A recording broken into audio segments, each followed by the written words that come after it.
आज हम लोग देखते हैं कि बहुपद को जो है कितने प्रकार से बांटा जा सकता है।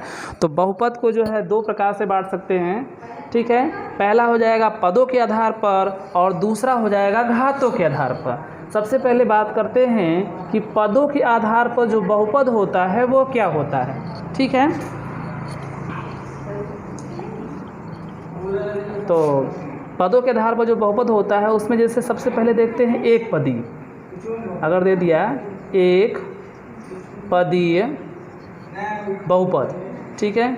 तो एक पदी बहुपद क्या होता है, जिसमें पदों की संख्या क्या होती है, एक होती है सिर्फ, ठीक है। एक ही बार दिया रहता है। जैसे दे दिया गया बहुपद, मान लेते हैं कोई बहुपद px है, ठीक है। बहुपद को देखिए प्रदर्शित कर सकते हैं, ये भी देख लीजिए।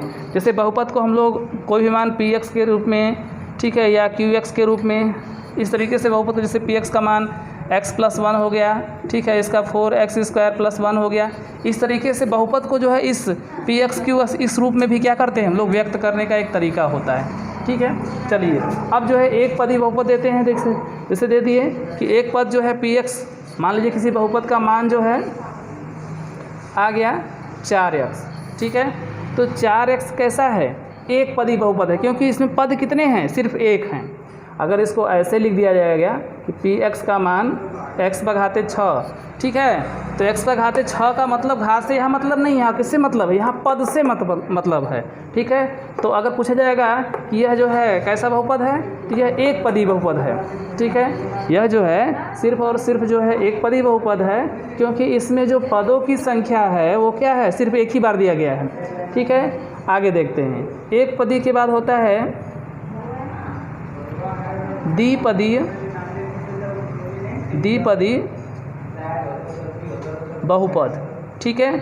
अब देखते हैं कि द्विपदी बहुपद क्या होता है, जिसमें दो पद होते हैं, जिसमें क्या होते हैं, सिर्फ दो पद होते हैं। जैसे कोई भी px का मान कुछ भी हो गया, जैसे मान लीजिए कोई बहुपद दिया है 4x² + 5, ठीक है। तो एक जो है पद 4x² हो गया और दूसरा पद जो है 5 हो गया। इस प्रकार से देखेंगे कि इसमें जो है यह कैसा बहुपद है, द्विपदी बहुपद है, ठीक है। और भी कोई राशि ले सकते हैं, जैसे px =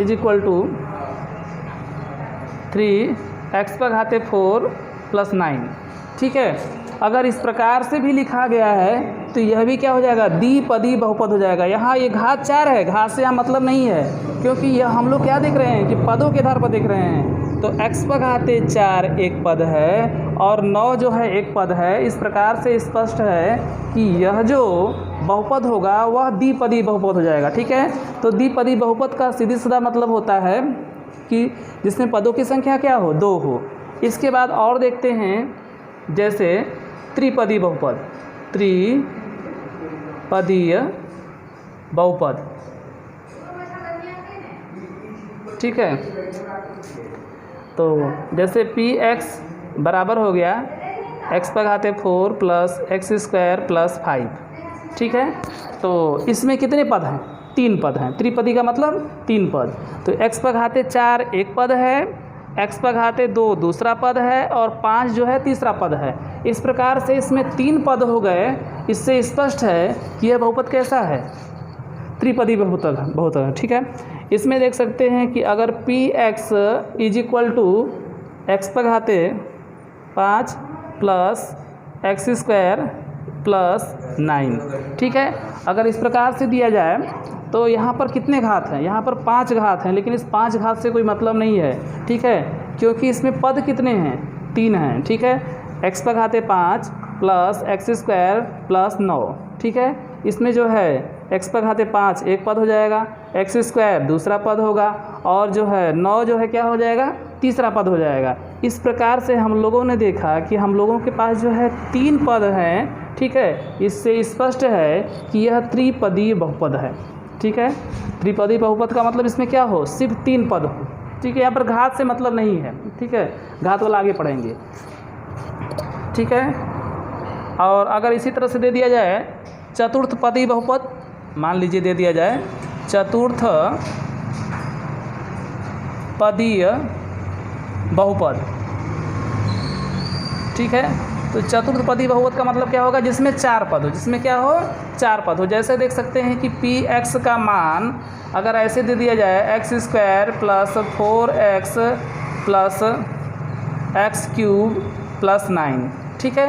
अगर इस तरह से लिख दिया जाए तो इसमें पद कितने हो जाएंगे? 1 2 3 4 पद हो गए, इसलिए ये क्या हो जाएगा? चतुर्थ पदी बहुपद हो जाएगा, ठीक है। तो आप लोग जो है पदों के आधार पर बहुपद को समझ गए होंगे।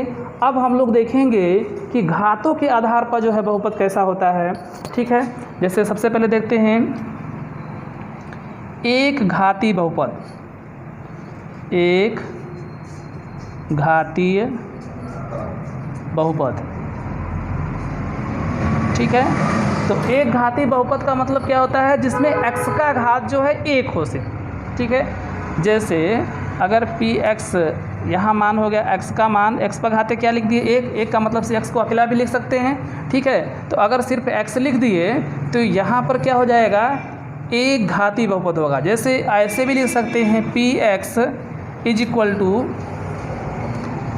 मान लीजिए यहाँ पर 9x लिख दिए, ठीक है, 9x लिख दिए, तब भी इसमें x से मतलब है, तो x पर घात कितना है?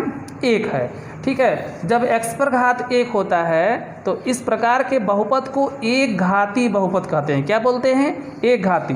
और इसी एक घाती बहुपद को जो है रैखिक बहुपद भी बोलते हैं। क्या बोलते हैं? रैखिक बहुपद, ठीक है। तो कभी कभी इस सिलेबस में दिया गया है रैखिक बहुपद, देख लेंगे हम लोग, ठीक है। अगर पूछ दिया कि रैखिक बहुपद क्या होता है तो सीधी सीधी बात है, जिस बहुपद की घात क्या हो? 1 हो। घात क्या हो? 1 हो। अगर जिस बहुपद की घात 1 होता है तो वहाँ पर क्या हो जाएगा? रैखिक बहुपद हो जाएगा। चलिए, ठीक है, आगे देखते हैं। एक घाती बहुपद हो गया। अब इसी प्रकार से देखेंगे कि जो द्विघाती बहुपद क्या होता है? द्विघातीय बहुपद, ठीक है। तो जैसा कि नाम से क्लियर है, द्विघाती का मतलब 2 घात होंगे, ठीक है। तो पी एक्स यानी इसका मान जो है लिख सकते हैं जैसे x², ठीक है, प्लस 6, कुछ भी दिया हो, ठीक है। यहाँ पर पद से मतलब नहीं, यहाँ पर घात से मतलब है। तो x² प्लस 6 दे दिया, इसका मतलब कि यह जो बहुपद होगा यह कैसा बहुपद होगा? द्विघाती बहुपद होगा, ठीक है। क्यों? क्योंकि इसमें जो घातों की संख्या कितनी है? 2 है। x के घात कितने हैं? 2 हैं। जब x के घात 2 हो जाएंगे तो यह कैसा बहुपद हो जाएगा? द्विघाती बहुपद होगा, ठीक है। चलिए, इसी कड़ी में आगे हम लोग बढ़ते हैं। आगे देखेंगे त्रिघाती बहुपद, त्रिघातीय बहुपद, ठीक है। त्रिघाती बहुपद में क्या होगा? अगर x की घात 3 हो जाए, x की घात क्या हो जाए? 3 हो जाए, ठीक है, x³ प्लस 4x² प्लस 5, ठीक है, कुछ भी लिखा हो, x की घात क्या हो जाए? 3 हो जाए, उसके अधिकतम घात को ही लेते हैं उसका, ठीक है। तो x की घात यहाँ पर 3 हो गया, इसलिए यह कैसा बहुपद है? त्रिघाती बहुपद है, ठीक है। आगे भी इसी तरह से 4 घाती, 5 घाती सब देख सकते हैं। चलिए, अब इसमें हम लोग देखते हैं, कुछ बात करते हैं अचर बहुपद का। अचर बहुपद, अचर बहुपद क्या होता है? तो अचर बहुपद का मतलब होता है कि यदि x की घात 0 हो जाए, x की घात क्या हो जाए? 0 हो जाए, ठीक है। यहाँ पर ध्यान देना है, देखिए इसमें x की घात 1 हो गया, इसमें घात कितना आ जाएगा? 2 आ जाएगा, इसमें x की घात कितना आ गया? 3 आ गया। लेकिन इसमें जो x की घात होगा वो क्या होना चाहिए? वो जो है 0 होना चाहिए, तो अचर हो जाएगा। कैसे होगा? ठीक है, देख लेते हैं। x की घात 0, जैसे पी एक्स का मान दिया है यहाँ पर 8, इसके बाद 0, 8 गुणे x पर घाते 0, ऐसे लिख सकते हैं, ठीक है। x पर घाते 0 का मतलब 1 हो जाएगा, ठीक है ना। तो 8 गुणे x पर घाते 0 दिया है, x पर घाते 0 दिया है, इस प्रकार से अगर यह लिख दिया गया 8 x पर घाते 0, ठीक है, तो इसका मतलब कि यह कैसा बहुपद है? अचर बहुपद है। कैसा बहुपद है? अचर। या x पर घाते 0 का मान अगर 1 हो गया तो यहाँ क्या लिख सकते हैं? 8। अगर सिर्फ 8 भी लिखेंगे तो यह हमारा 8 कैसा बहुपद होगा? अचर होगा। क्यों होगा? इसलिए होगा कि x के जो घात है वो क्या है? 0 है, ठीक है।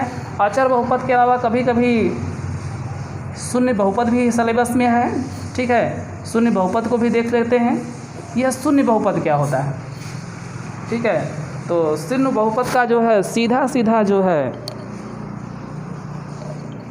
सीधा मतलब ये होता है, यहाँ पर घात नहीं लेते हैं, यहाँ पर क्या लेते हैं, गुणांक लेते हैं, ठीक है। शून्य बहुपद जो है क्या होता है कि यदि गुणांक, किसका गुणांक, x का गुणांक, ठीक है, x का गुणांक अगर शून्य हो जाए तो शून्य बहुपद, x का गुणांक क्या हो जाए, शून्य हो जाए तो शून्य बहुपद हो जाएगा। जैसे देख सकते हैं, जैसे 0 × x², ठीक है। 0 × x² अगर लिख दिया गया है, ठीक है, तो 0 में x² गुणा करेंगे, यहाँ गुणांक शून्य है ना, ऐसा अगर बहुपद अगर कहीं पर भी दिखाई देगा तो यह कैसा बहुपद हो जाएगा, शून्य हो जाएगा, ठीक है। और भी एग्जाम्पल ले सकते हैं, जैसे px के मान कुछ और ले ले,